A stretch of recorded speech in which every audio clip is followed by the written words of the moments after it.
Democrats by the dozen, that's 24 to be precise, running for president in that party. It seems hard to believe the number got this high. Well, it did, and that's after Congressman Eric Swalwell dropped out of the race. Former Pennsylvania Congressman Joe Sestak and billionaire activist Tom Steyer launched their campaigns over the last 3 weeks. So this morning, we're focused on the man in the bottom row on the extreme left. He's Julian Castro. He doesn't exactly remember the Alamo, but he's been there. That's because Castro was born and raised in San Antonio, Texas.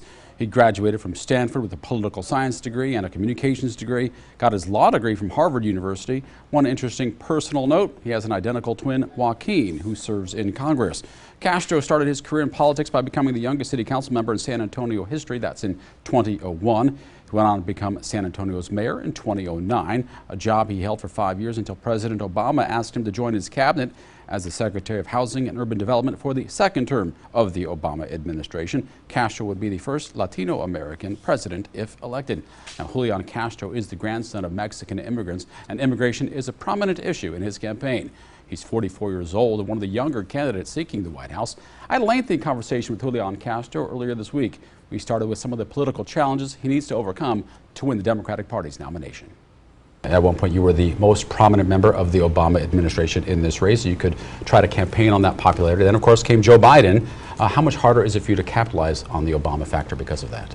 Well, look, I'm running with my own vision for the future of the country. And so, of course, my experience in the Obama administration is something that was very valuable. It's given me a lot of insight into what I think our country needs to do in the future to make sure that we're the most prosperous nation in the world.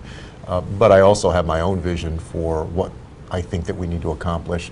And the fact that Vice President Biden is running, you know, he has his own. And he says he was number two. He was right next to him in a lot of those decision-making processes. I don't feel the need to get into a back and forth with him or anybody else in terms of experience. What I do think is that we're going to get into a back and forth in terms of our vision for the future of the country. That's what we saw in the debate a couple of weeks ago, and that's what people want to know when I get out there. People want to know, well, what are you going to do to make sure that I can have health care that I can afford? What are you going to do to make sure that my child can get a good education? What are you going to do to make sure that there are job opportunities if I live in this small community and we've seen factories close? Or you live in a big city and you feel like you live in a neighborhood where you're getting bypassed. I want to get to some of those issues in a moment. There was a lot of talk about you 4 years ago being possibly Hillary Clinton's vice president, presidential choice. How close were you to that? Any talks ever asked? Well, I was part of the vice presidential vetting process, and I think at the end there were maybe 9 or 10 of us. You know, it was certainly an honor to get to campaign for Secretary Clinton. Ever asked to be her vice presidential? No, I was not. I was not asked. You know, it was not selected. But it was a fascinating process, and I wrote about that last year in my book. That process is unlike anything else in American politics.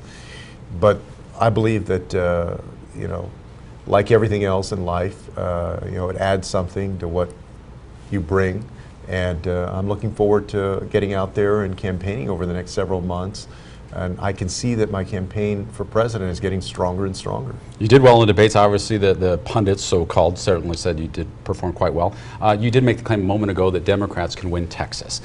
Democrats have been making this promise for years now and have come up short. Now, any Democrat who can guarantee Texas and actually wins it will win the election based on the electoral math. So, but Democrats couldn't even win a Senate race 2 years ago, or in 2018, I should say. It's a little more than a year ago. Isn't this just false hope? Not at all. In fact, there was a poll about a month ago comparing President Trump to several other candidates, and there were some candidates that were beating him in Texas and some candidates that were 2 or 3 points behind. So Texas is going to be very close, and one of the reasons for that is that over the last several years, the population of Texas has grown. There are a lot of folks who have moved into the suburbs of Dallas, Houston, Austin, San Antonio, and during the Trump era, if there's one thing that we've seen, the suburbs have abandoned the Republican Party. Reagan Country in Orange County used to be completely red. It's now completely blue. In Texas, in 2018, Lizzie Fletcher won in the suburbs of Houston. Colin Allred beat Pete Sessions in the suburbs of Dallas. So the combination of the suburbs abandoning Donald Trump and also, of course, demographically, the rise of the Hispanic vote over there are causing a lot of trouble for Donald Trump in Texas. And I believe that if I'm the nominee, that we can excite people down there like never before, you will have more turnout than you've ever seen of Democrats in Texas, and that we can beat Donald Trump and get those 30 electoral votes. You're right. If we get the 30 electoral votes of Texas, it's over. That's part of my conversation with Julian Castro. Coming up, immigration priorities, what risks and rewards come with his policies. For the record.